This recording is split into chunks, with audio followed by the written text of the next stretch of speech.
Hi കൂട്ടുകാരെ, പുതിയൊരു വീഡിയോയിലേക്ക് എല്ലാവർക്കും സ്വാഗതം. ഇന്നത്തെ ടോപ്പിക്ക് പൊതുവിജ്ഞാനം. വീഡിയോ ആദ്യമായി കാണുന്നവർ ചാനൽ സബ്സ്ക്രൈബ് ചെയ്യൂ. ഇതിഹാസങ്ങളുടെ നാട് എന്നറിയപ്പെടുന്ന ഇന്ത്യൻ സംസ്ഥാനം ഏതാണ്? ഇതിഹാസങ്ങളുടെ നാട് എന്നറിയപ്പെടുന്ന ഇന്ത്യൻ സംസ്ഥാനം ഏതാണ്? ഉത്തരം ഗുജറാത്താണ് ഇതിഹാസങ്ങളുടെ നാട് എന്നറിയപ്പെടുന്ന ഇന്ത്യൻ സംസ്ഥാനം.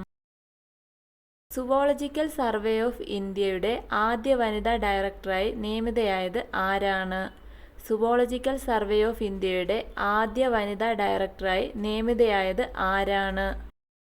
ഉത്തരം ധൃതി ബാനർജി.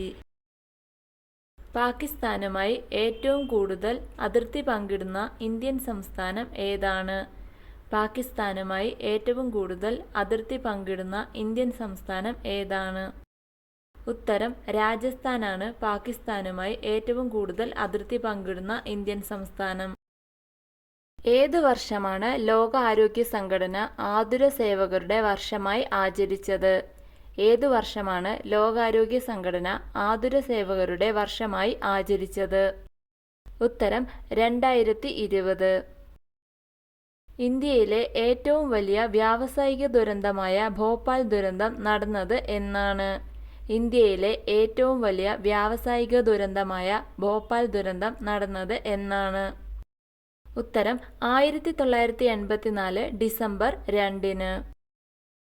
കയ്യൂർ സമരത്തെ ആസ്പദമാക്കി ചിരസ്മരണ എന്ന നോവൽ എഴുതിയത് ആരാണ്?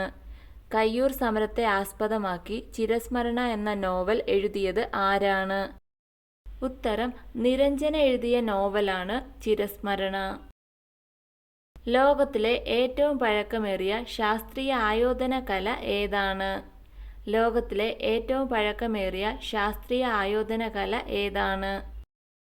ഉത്തരം കളരിപ്പയറ്റാണ് ലോകത്തിലെ ഏറ്റവും പഴക്കമേറിയ ശാസ്ത്രീയ ആയോധന കല. കേരളത്തിലെ ആദ്യ തീരദേശ പോലീസ് സ്റ്റേഷൻ ആരംഭിച്ചത് എവിടെയാണ്? കേരളത്തിലെ ആദ്യ തീരദേശ പോലീസ് സ്റ്റേഷൻ ആരംഭിച്ചത് എവിടെയാണ്? ഉത്തരം നീണ്ടകരയിലാണ് കേരളത്തിലെ ആദ്യ തീരദേശ പോലീസ് സ്റ്റേഷൻ ആരംഭിച്ചത്. ഒരു ഫുട്ബോൾ കളിയുടെ ദൈർഘ്യം എത്രയാണ്? ഒരു ഫുട്ബോൾ കളിയുടെ ദൈർഘ്യം എത്രയാണ്? ഉത്തരം 90 മിനിറ്റ്.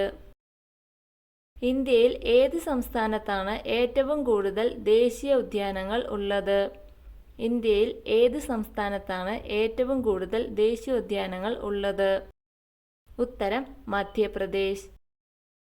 ലോക പരിസ്ഥിതി സംഘടനയായ ഗ്രീൻപീസിന്റെ ആസ്ഥാനം എവിടെയാണ്? ലോക പരിസ്ഥിതി സംഘടനയായ ഗ്രീൻപീസിന്റെ ആസ്ഥാനം എവിടെയാണ്? ഉത്തരം നെതർലാൻഡ്സിലാണ് ഗ്രീൻപീസിന്റെ ആസ്ഥാനം. നേതാജി സുഭാഷ് ചന്ദ്രബോസ് അന്താരാഷ്ട്ര വിമാനത്താവളം എവിടെയാണ് സ്ഥിതി ചെയ്യുന്നത്? നേതാജി സുഭാഷ് ചന്ദ്രബോസ് അന്താരാഷ്ട്ര വിമാനത്താവളം എവിടെയാണ് സ്ഥിതി ചെയ്യുന്നത്? ഉത്തരം കൊൽക്കത്ത. നാഷണൽ റിമോട്ട് സെൻസിംഗ് സെന്ററിന്റെ ആസ്ഥാനം എവിടെയാണ്? നാഷണൽ റിമോട്ട് സെൻസിംഗ് സെന്ററിന്റെ ആസ്ഥാനം എവിടെയാണ്? ഉത്തരം ഹൈദരാബാദാണ് നാഷണൽ റിമോട്ട് സെൻസിംഗ് സെന്ററിന്റെ ആസ്ഥാനം. കേരളത്തിലെ ഏറ്റവും വലിയ രണ്ടാമത്തെ കായൽ ഏതാണ്? കേരളത്തിലെ ഏറ്റവും വലിയ രണ്ടാമത്തെ കായൽ ഏതാണ്?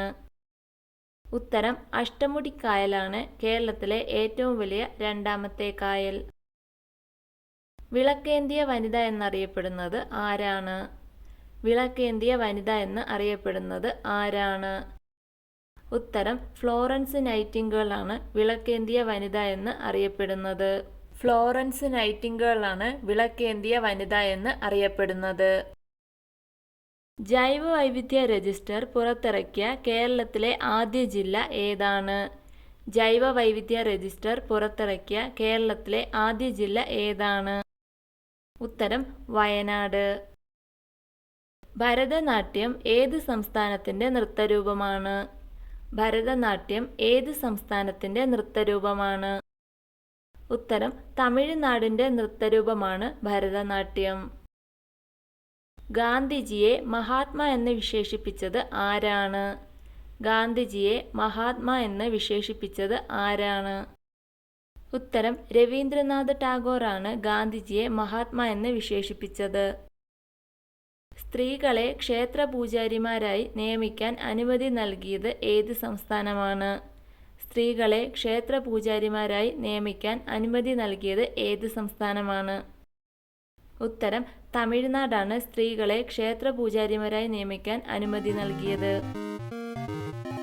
വീഡിയോ ഇഷ്ടമായ ലൈക്ക് ചെയ്യൂ. നിങ്ങളുടെ അഭിപ്രായങ്ങളും നിർദ്ദേശങ്ങളും കമൻറ്റായി രേഖപ്പെടുത്തൂ. കൂടുതൽ വീഡിയോകൾക്കായി ചാനൽ സബ്സ്ക്രൈബ് ചെയ്യൂ. Thank you for watching my video.